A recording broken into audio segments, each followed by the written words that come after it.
Hi అండి, welcome to Vaishu recipes. Cup Bombay రవ్వతోటి ఇలా ఈజీగా స్నాక్స్ అయితే చేసేసుకోవచ్చండి. టీ టైమ్ స్నాక్ రెసిపీ పిల్లలకైనా పెద్దవాళ్ళకైనా చాలా బాగా నచ్చుతాయండి. ఇవి 15 డేస్ వరకు అయితే నిల్వ ఉంటాయి. పదండి, లేట్ చేయకుండా ప్రాసెస్లోకి అయితే వెళ్ళిపోదాము. ఫస్ట్ మిక్సీ జార్ తీసేసుకొని మిక్సీ జార్లోకి 1 కప్ బొంబాయి రవ్వ అయితే తీసుకుంటున్నాను. ఇది సుమారు 1/2 కిలో ఉంటుందండి. అదేనండి ఉప్మా రవ్వ. మిక్సీ జార్లో వేసేసుకున్న తర్వాత ఒక 8 ఎండుమిర్చి అయితే వేసుకుంటున్నాను. ఇవి స్పైస్ లేవండి. ఒకవేళ మీరు ఎండుమిర్చి స్పైస్ ఉంటే ఒక 4 వేసుకుంటే సరిపోతుంది. గ్రైండ్ చేసుకున్నాక చూడండి, పౌడర్ వచ్చేసి ఇలా ఉండాలి. ఇప్పుడు ఒక బౌల్ తీసేసుకొని బౌల్లోకి అయితే మనం గ్రైండ్ చేసుకున్న పిండి వేసేయాలి. పిండిలోకి ఇప్పుడు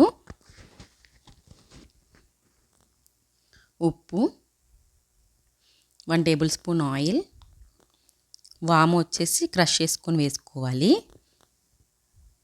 తర్వాత సన్నగా కట్ చేసుకున్న కరివేపాకు వేసేసుకోవాలి. ఒకసారి మంచిగా కలుపుకున్న తర్వాత కొన్ని వాటర్ యాడ్ చేసేసుకుంటూ చపాతీ ముద్దలాగా కలుపుకోవాలి.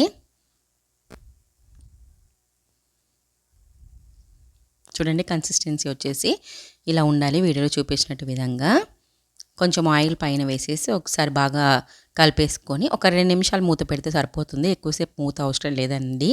ఎందుకంటే బొంబాయి రవ్వ వేసినాం కాబట్టి వాటర్ అనేది ఎక్కువ పీల్చుకుంటుంది. మరి పిండి వచ్చేసి గట్టిగా అయిపోతుంది కాబట్టి 2 నిమిషాలు మూత పెట్టి పక్కన ఉంచుకుంటే సరిపోతుంది.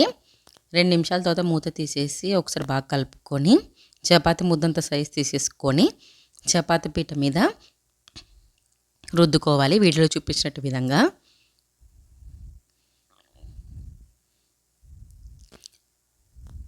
ఇలా రుద్దేసుకున్న తర్వాత ఎడ్జెస్ అన్ని కట్ చేసేసుకోవాలి.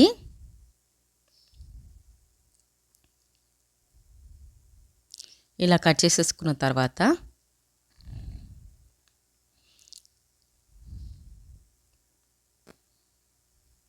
చిన్నగా కట్ చేసేసుకోవాలి పీసెస్. వీడియోలో చూపించిన విధంగా కట్ చేసేసుకోండి.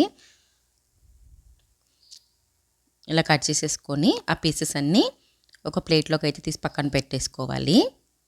అలాగే మొత్తం పిండి అంతా అలాగే చేసేసుకొని ఒక ప్లేట్లోకి తీసేసుకొని పక్కన ఉంచుకోవాలి. ఇవి ఒకదానికొకటి ఏమీ అతుక్కోవండి, విడివిడిగానే ఉంటాయి. చూడండి, చూపిస్తున్నాను.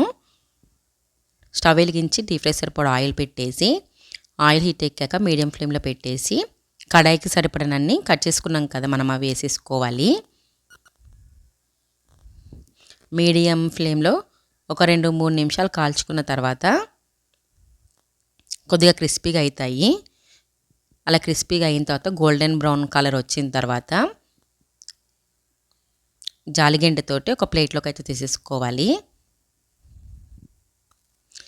ఇలాగే మిగతా కట్ చేసుకున్నవి కూడా ఆయిల్లో వేసేసుకొని ఫ్రై అయ్యాక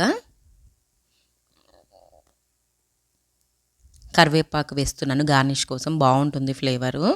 ఇలా వేసేసుకొని జాలిగెండతో తీసేసుకొని ఒక బౌల్లోకి అయితే తీసేసుకోవాలి.